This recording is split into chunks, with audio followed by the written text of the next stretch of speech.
como a ciência tratava os fenômenos? Como a ciência tratava esses fenômenos? Bom, as invenções e descobertas realizadas pelos filósofos da natureza, tais como Copérnico, Galileu, Kepler e Newton, desenharam a forma e o funcionamento de um mundo a partir da matematização e da relação causal dos objetos.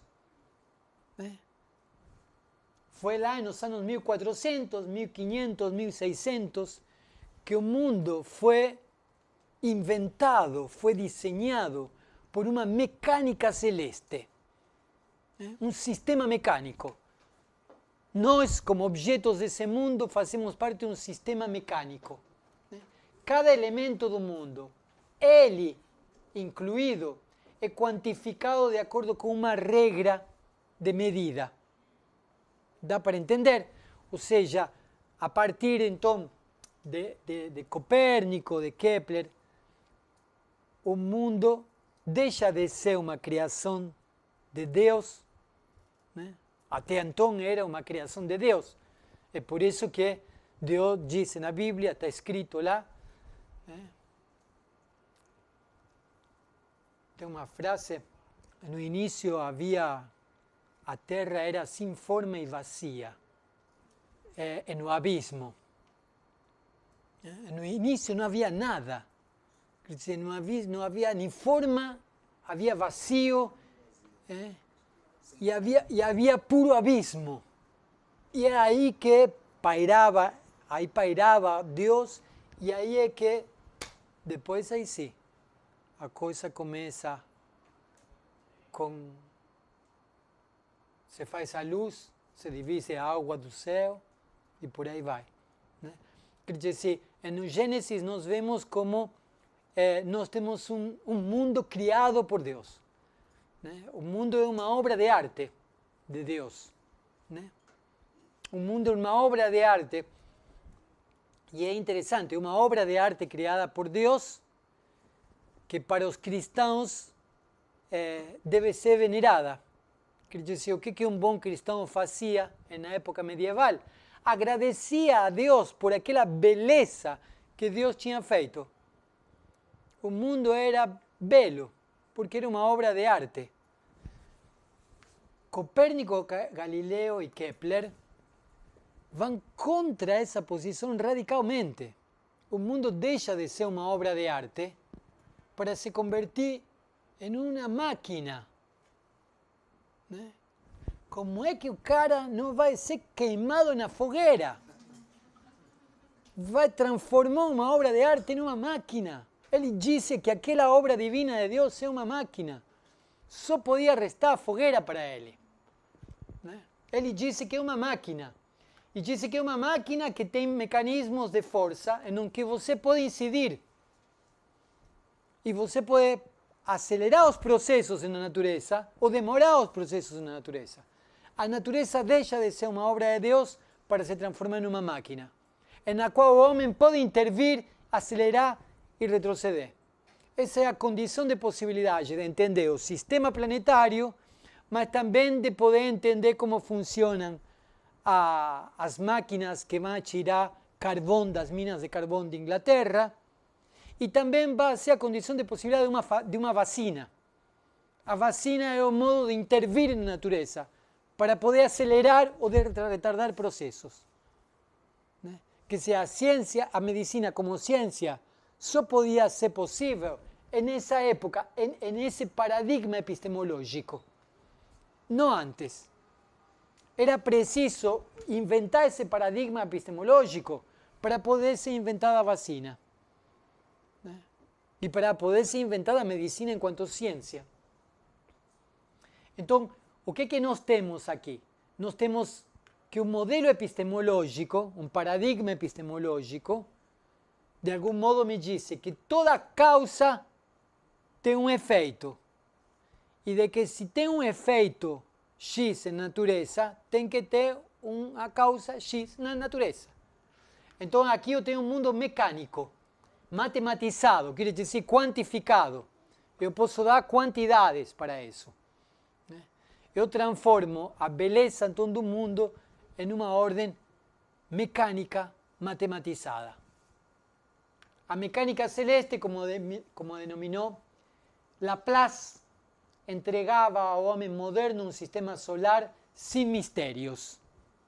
Com isso, a passagem da época medieval para a modernidade deixava sem lugar os deuses, com suas vontades, e colocava em pauta a causalidade dos fenômenos naturais. É aí que, em um texto muito bonito de Martin Heidegger, que se chama A Época da Imagem do Mundo, Martin Heidegger escreve um texto que se chama A Época da Imagem do Mundo, onde ele vai mostrar o surgimento da época moderna. Ele vai dizer nesse texto que o mundo não tem lugar para deuses. Os deuses acabam fugindo. Né? Não tem lugar para Deus aí. O Deus fugiu. Os deuses fugiram. É uma imagem bonita, não? Para mostrar como quando você matematiza, acaba o mistério. Né?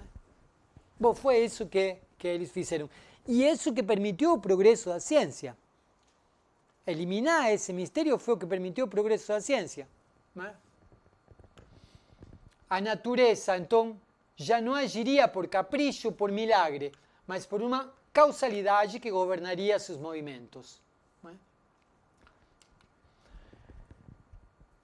Por esse caminho, no final do século XVIII, aparece Immanuel Kant, filósofo alemão, e ele avança abrindo um novo domínio.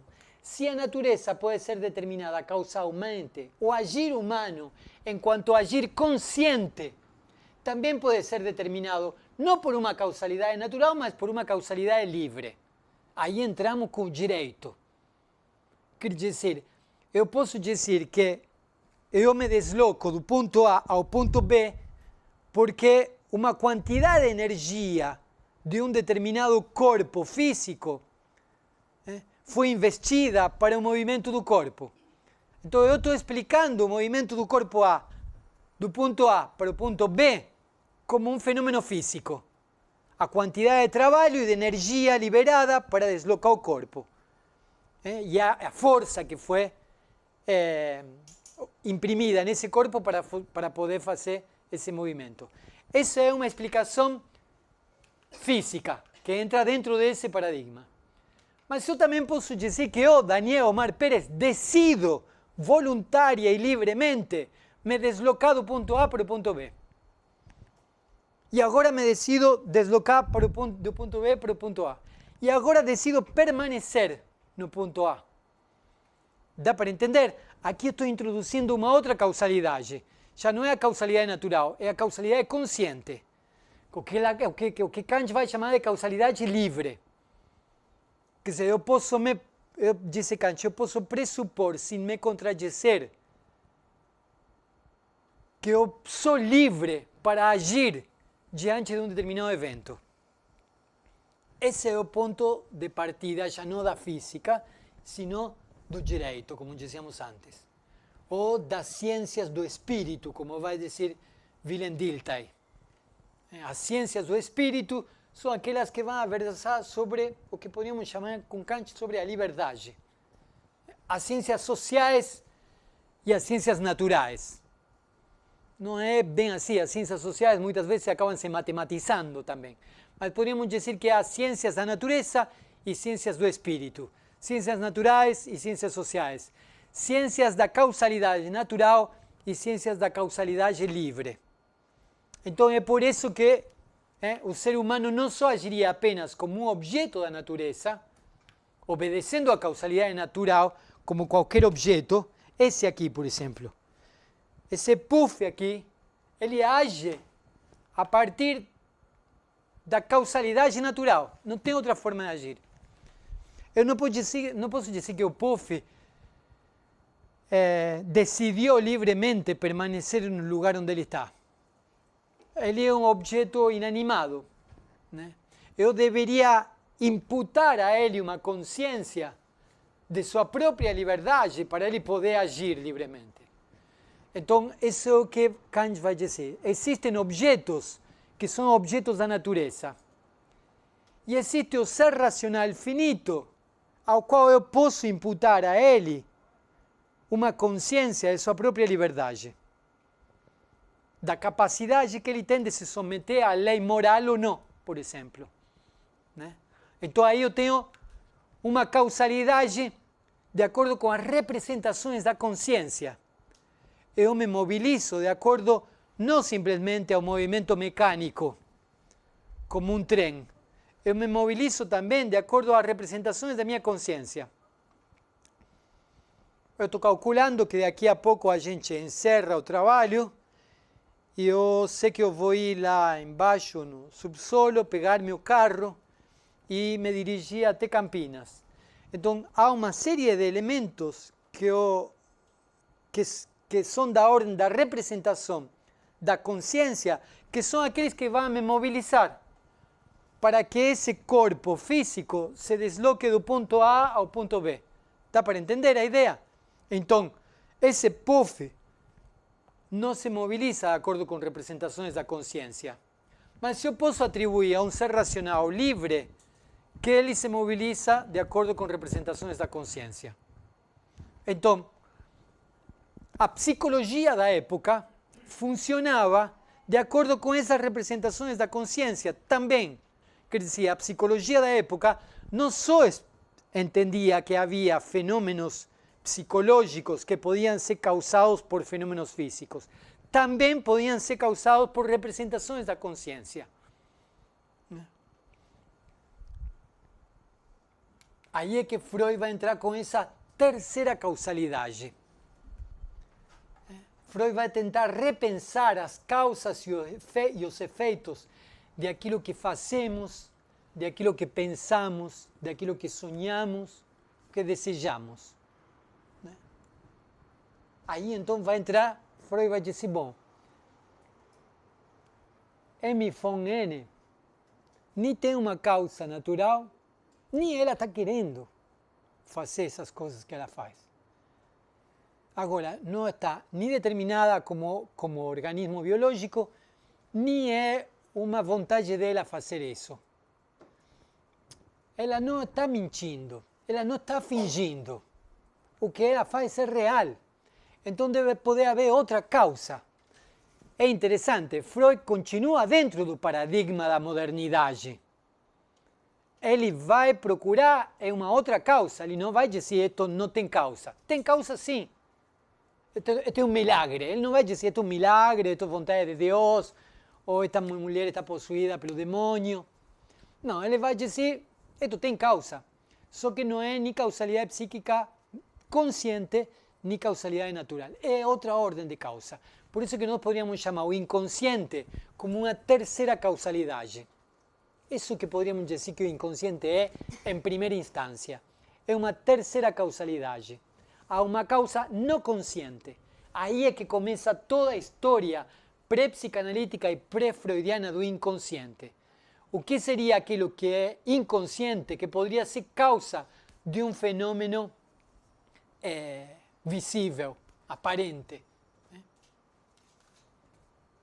O termo inconsciente, e aqui entramos na pré-história psicanalítica do inconsciente. Nós agora vamos fazer duas coisas. Vamos tentar avançar em como Freud vai introduzindo a palavra inconsciente dentro de seus trabalhos, até aparecer o conceito inconsciente propriamente dito. Não é que Freud um dia acordou e disse, está aqui, o inconsciente é prá, e soltou o verbo. Não, ele foi durante anos, com muitos trabalhos clínicos, estudando muita teoria, vendo como algo como inconsciente poderia vir a aparecer. Então ele vai introduzir primeiro a palavra inconsciente, para depois aparecer o conceito inconsciente dentro do próprio percurso dele, de constituição do que ele chama de psicanálise, essa grande invenção que ele teria feito. Dá para entender, então? Não é que Freud acordou e já sabia o que era inconsciente. Há uma história dentro dele. E ele faz parte de uma história anterior. Então nós vamos ver isso. O termo inconsciente dentro do próprio Freud, para depois ver o termo inconsciente dentro de uma história anterior ao próprio Freud. 1888. O texto se chama histeria. De acordo com Freud, a histeria é também uma anomalia do sistema nervoso, que descansa numa distribuição diversa das excitações, netamente fisiologista, provavelmente com formação em um excedente de estímulo dentro do órgão anímico. Que seria então um fenômeno histérico? Um fenômeno histérico seria uma sobreexcitação, uma carga de excitação em excesso do próprio corpo. O próprio corpo estaria emitindo uma carga de excitação em excesso que aparece na forma de um sintoma. Sua sintomatologia mostra que este excedente de estímulo é distribuído por representações. E aí vai, conscientes e inconscientes. Então, haveria um estímulo, uma energia em excesso que transborda o próprio sujeito desse corpo, que se manifesta em representações conscientes e inconscientes. É aí que começa, então. Com Freud podemos afirmar também que o desenvolvimento das perturbações histéricas frequentemente requer uma espécie de incubação, ou melhor, de latência. Parece que o fenômeno histérico, aquela torção de M von N, aquela paralisia, primeiro tem um momento de latência, até que depois se manifesta. Isso que ele diz. Não? Então, essas perturbações histéricas frequentemente requerir uma espécie de incubação, ou melhor, de latência. Está latente o sintoma, durante o qual continua produzindo efeitos no inconsciente. E por isso é compreensível que as causas de histeria se procurem no representar inconsciente, o que significaria que a causa inconsciente, que permanece latente, não se reduziria a uma questão biológica, mas psíquica. Então, o que nós temos? Temos um fenômeno histérico, que é o que M von N tem. Esse fenômeno histérico, esse sintoma histérico no corpo, parece que é um excesso de carga, de excitação. E esse excesso de excitação se manifesta nesse sintoma. Esse sintoma é uma representação. Ele mesmo é uma representação. Que pode ser consciente ou inconsciente, ou as duas coisas ao mesmo tempo. Então, ele já começa, em 1788, a tentar elaborar a possibilidade de algo assim como inconsciente. Podemos deslocar isso para nossas próprias condutas repetitivas. As nossas próprias condutas repetitivas vistas como energia em excesso. Energia em excesso que de algum modo se coloca em funcionamento e que o movimento que percorre, esse movimento que percorre e não outro, esse são as representações conscientes e inconscientes que de algum modo exprimem esse excesso de energia. Essa excitação, essa energia latente, ainda não se manifesta na forma de sintoma. Por isso que ela está aí, por isso que ela operaria, produziria efeitos no inconsciente. Nós vamos ver o que é o inconsciente. Então, de algum modo, o que Freud está dizendo é que para que chegue ao sintoma, de algum modo houve uma passagem entre a excitação corporal e as representações inconscientes. Trabalhando sobre essas representações inconscientes, em um momento isso se transforma em um sintoma. Dá para entender? Nosso corpo é excitado de alguma forma. Essas excitações excedem o próprio controle que nós temos desse corpo. Agora, como essa energia não vaza, digamos, sino que vai trabalhando no registro do inconsciente, essas formas que vão trabalhando no registro do inconsciente são que vão dar lugar à formação sintomática. Podríamos dizer assim, há uma formação do sintoma. O sintoma não é simplesmente uma questão mecânica. Nós construímos nosso sintoma, podríamos dizer assim. Construímos o sintoma psiquicamente, inconscientemente. Dá para entender? Aquilo que é da ordem do corpo tem que ser liberado de alguma forma. Aquilo que é de alguma forma precisa ser liberado e que não cai sob nosso controle voluntário, volitivo, trabalha e opera no registro do inconsciente e vai sair na forma de um sintoma. Então nós vamos ver como é que funcionaria, de acordo com a hipótese freudiana, esse mecanismo. E por que nos faz repetir uma coisa e não outra? Por que nos faz ter relações de uma determinada forma com uma pessoa e não com outra? Por que nos faz ter compulsão com o trabalho e não com a diversão? Né? Por que não nos divertimos compulsivamente em vez de trabalhar compulsivamente? Que se diverte compulsivamente. Esse já está liberado da terapia, esse já nem precisa. Mas dá para entender, então, essa latência está no trabalho. 1892-93, um caso de cura por hipnose. Aí também Freud fala de representações inconscientes. Quer dizer, é interessante porque para a psicologia e para a filosofia da consciência da época, representação era da consciência. Representações inconscientes, nós vamos ver que tem filósofos que falam de representações de inconsciente. E representações inconscientes. Aqui Freud vai introduzindo essa ideia dentro desse mecanismo de formação sintomática, de formação de nosso sintoma. Então, Freud escreve sobre representações inconscientes para análise de tratamento sobre tratamento clínico. Tem outro texto, 1893, onde Freud explica como a lembrança que forma o conteúdo de um ataque histérico é uma lembrança inconsciente. Aí também nós temos outros elementos para pensar, como o funcionamento do inconsciente. O funcionamento do inconsciente a través de aquilo que surge como lembrança.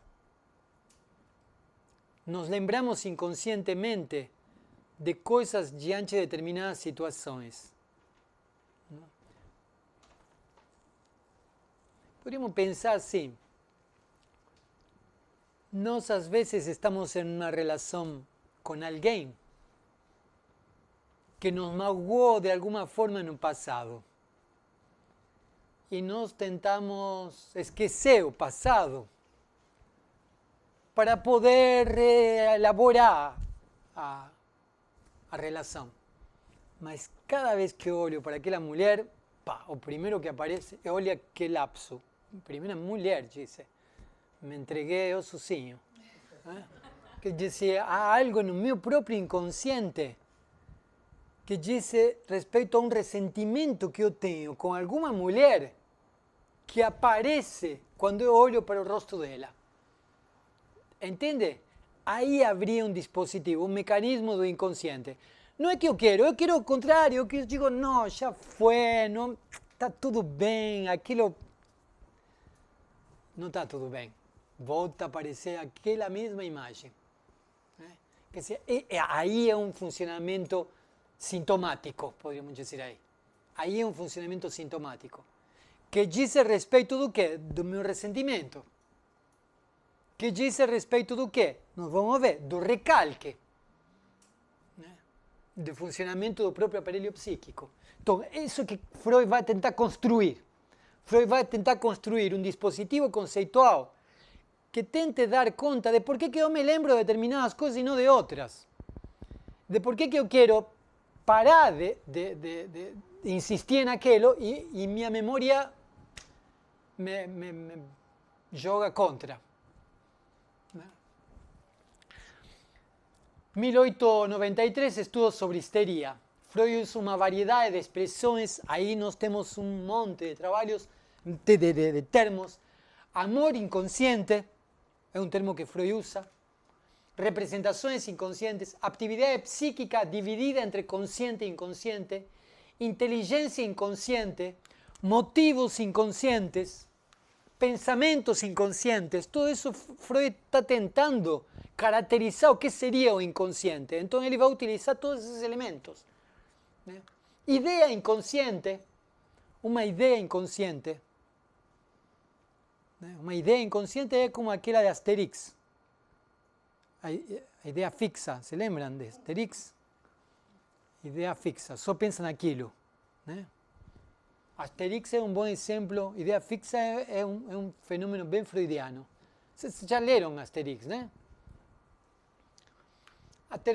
Tem uma piadinha de Asterix que é interessante. Parece que é um sujeito que acha que cachorro vai para o druida.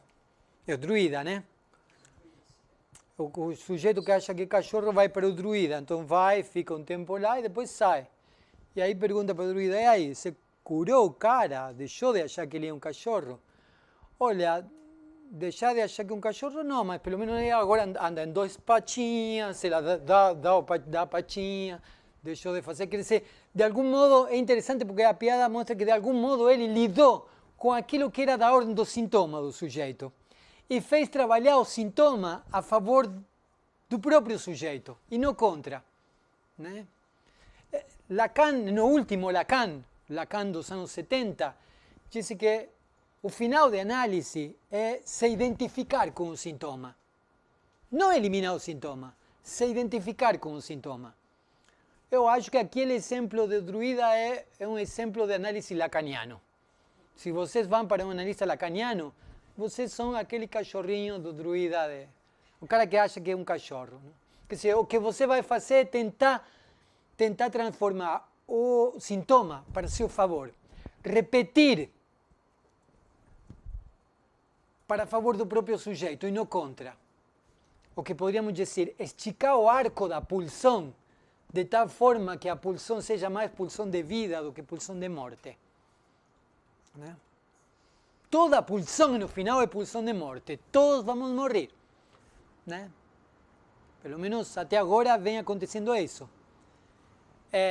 O problema é que quer dizer, aquilo mesmo que nos mantém vivos é o que nos consome. O problema é não fazer entre o ponto A e o ponto B uma reta, senão tentar fazer o arco o mais esticado possível. Né? De aí é que a gente estica o arco da pulsão para poder contornar o objeto e não se esgotar no próprio objeto da pulsão. Né? Agora, aí é que é o trabalho do inconsciente. É sobre isso que preciso trabalhar na análise. Né? Porque esse percurso é o percurso da ordem do inconsciente. A terminologia associada ao conceito abre um leque de significações a que mais tarde será necessário retornar com preciso rigor. Todas essas noções aqui articulam a elaboração das histórias clínicas dos pacientes em tratamento em Freud. Não? A histeria como estrutura clínica. Aqui é interessante isso. A histeria não é uma doença. A neurose não é uma doença, é uma estrutura clínica. Eu sei que Freud trabalha às vezes com o termo doença, com a palavra doente, mas há uma ruptura da dicotomia normal e patológico. Não se trata de uma dicotomia na psicanálise entre o normal e o patológico. Não há normal em psicanálise. Só haveria patológico. E a patologia não é uma forma da normalidade, sino que é da vida cotidiana. E na nossa vida cotidiana, nós temos condutas patológicas, podemos dizer assim. Por isso Freud escreve um livro que se chama A Psicopatologia da Vida Cotidiana. Então, não se trata de uma cura, no sentido de uma cura de uma doença. Se trata de abordar uma estrutura clínica, quer dizer, uma posição do sujeito diante da castração. Nós vamos ver isso no próximo encontro. E a partir de aí poder elaborar a relação que esse sujeito tem com seu próprio desejo, com a castração. E esse é o modo em que vamos tentar trabalhar em psicanálise para poder fazer da repetição mera pulsão de morte a um mínimo de pulsão de vida. Então, a histeria como estrutura clínica, não como doença. E o inconsciente como um tipo de representação e de atividade peculiar que poderia dar conta do mecanismo de formação do sintoma, não serão mais dissociados na obra de Freud. Histeria e inconsciente não vão ser mais dissociados. No mecanismo de formação do sintoma. Nós vamos ver então como se forma um sintoma. Muito pelo contrário, o texto em questão que inaugura a época de uso insiste no conceito do inconsciente. Uma coisa interessante que eu acho que é popular, mas vale a pena destacar outra vez. Se não tem normal em psicanálise, então quando é que o sujeito é normal, digamos? Se não tem normal, quando é que o sujeito é normal? Freud fizeram essa pergunta para Freud, mais ou menos parecida, digamos. Freud disse, o sujeito está sadio, quando é que ele está bem, quando é que está saudável? O sujeito está saudável quando ama e trabalha. Se ele pode amar e trabalhar, então ele pode ter dificuldades. Deve estar difícil a história, não está fácil para ninguém, dizem no Brasil. Não está fácil para ninguém, mas ele trabalha, ele ama. Então, o que pode precisar é de uma ajuda, de um amigo, de um reforço, de um treinador, para ir melhor. Isso pode ser. Agora, não tem um problema psicanalítico, digamos assim. O problema psicanalítico está quando aquele sintoma não lhe permite ao sujeito amar ou trabalhar. Trabalhar não trabalhar compulsivamente, e amar também não amar compulsivamente, sino amar na medida do que isso possa ser benéfico para o próprio sujeito. Trabalhar também em função de si, digamos. Dá para entender? Então, se o sujeito consegue amar, o problema é quando a depressão não te permite estabelecer uma relação com outro e não te permite trabalhar nem amar. O que você quer é não sair da cama. O que você quer é não ver ninguém. O que você reza é para voltar para casa e se enfiar embaixo do sofá e não sair mais. Bom, aí não está em condições. Esse é um problema para a psicanálise, vai dizer Freud. O sujeito não está em condições de amar e de trabalhar. O que ele quer é voltar correndo para se esconder. Ou não pode porque tem problemas quase do mesmo tipo dos epilépticos. Ou, etc., sintomatologias, ou somatiza de diferentes formas. Que nós vamos ver mais para frente. Só para encerrar, que já passamos 12 minutos, em Obsessões e Fobias, texto de 1895, aparece a ideia que se produz de maneira inconsciente. Na Herência e Etiologia das Neuroses, 96, também aparecem. Aqui estamos todos em textos canónicamente chamados de pré-psicanalíticos. Novas observações de psiconeurose e de defesa, também encontramos o conceito de defesa inconsciente, um sujeito que tem mecanismo de defesa inconsciente. O que seria um mecanismo de defesa inconsciente? Interessante também. Representações inconscientes. O projeto de uma psicologia científica, 1895, que é um texto que Freud nunca publicou e não queria publicar, mas publicaram depois a contragosto dele. Aí aparece o dispositivo que vai nos mostrar a primeira tópica freudiana: consciente, pré-consciente e inconsciente. E aí nós vamos ter estruturado o aparelho psíquico e o mecanismo da consciência, da pré-consciência e do inconsciente. Isso é o que vai dar origem ao que depois Freud vai chamar de metapsicologia. Em 1915, Freud vai escrever os escritos metapsicológicos, os escritos técnicos. Freud acha que vai morrer em 1915, então precisa escrever a teoria da psicanálise. E ele se apressa a escrever vários textos, entre eles o Inconsciente de 1915. É aí que está formulado. Depois há uma série de cartas e manuscritos freudianos onde também aparece a noção de inconsciente.